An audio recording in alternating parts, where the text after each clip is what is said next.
Para falar sobre o sistema de controle interno nas câmaras municipais, nós convidamos o professor Milton Mendes Botelho, da Universidade Vale do Rio Doce. Boa tarde, professor. Boa tarde.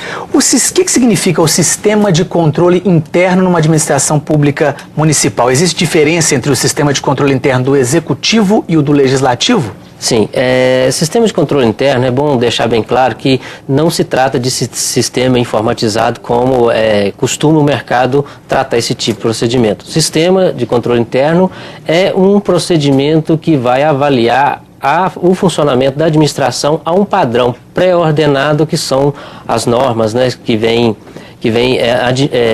instruir o que deve ser feito pela administração municipal. A diferença entre executivo e legislativo, tecnicamente não, porque a função é a mesma, que é fiscalizar. No entanto, o executivo ele tem uma função de arrecadar, constituir patrimônio, proteger o patrimônio municipal, portanto, cabe ao executivo a controladoria geral no município, conforme aborda a Lei de Responsabilidade Fiscal. Ou seja, essas coisas estão todas colocadas na Constituição Federal, ou seja, os municípios têm que seguir aquilo que já está na Constituição? O sistema de controle interno, ele é um órgão auxiliar à Câmara de Vereadores na fiscalização do Executivo. Isso é constitucional, ou seja, desde 1988 que está inserida na Constituição, a Lei de Responsabilidade Fiscal veio reforçar a importância do sistema de controle interno. Perfeito. Nós temos uma pergunta que vem da cidade de Jacinto.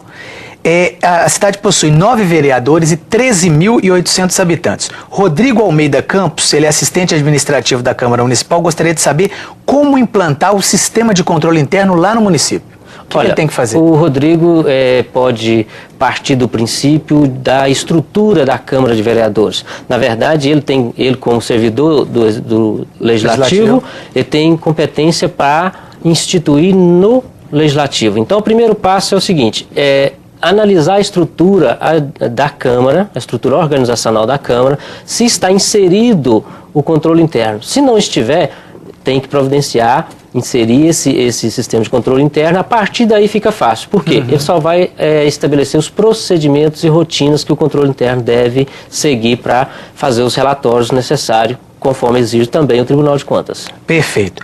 João Carlos Carneiro, ele é presidente da Comissão de Controle Interno da Câmara de Diamantina, que fica a 292 quilômetros aqui de Belo Horizonte. Ele deseja saber se tem um cronograma ou uma sequência que ele deve seguir para fazer um relatório de controle interno que seja mais eficiente e menos burocrático. É bom frisar nessa pergunta que o controle interno não deve ser uma comissão. Na verdade, a gente não recomenda que seja uma comissão, porque a lei abrange solidariamente os membros do controle interno, não comissão do controle interno, e sim membro do controle interno. Existe sim um cronograma pré-determinado que ele mesmo pode estabelecer para emitir esses relatórios.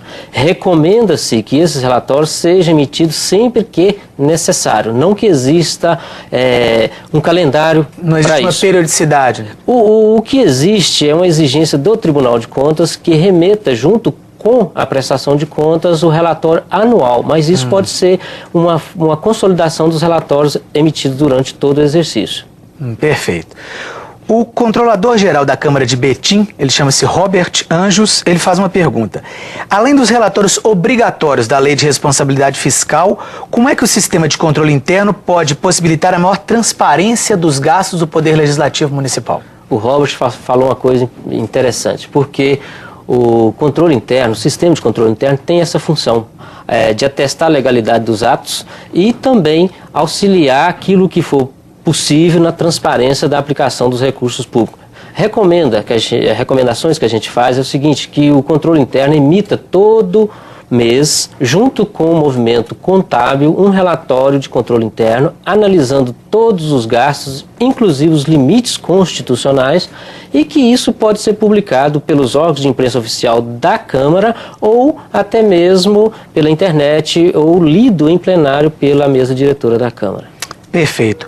Um funcionário de cargo efetivo ou um de cargo comissionado, qualquer um pode ser integrante de uma comissão de controle interno numa Câmara Municipal? Ele tem que ser efetivo da Câmara? Pode ser comissionado? Como é que é isso? Voltamos à questão da comissão. Eu, particularmente, recomendo, inclusive nos meus trabalhos publicados, que o controlador interno seja um exista um cargo.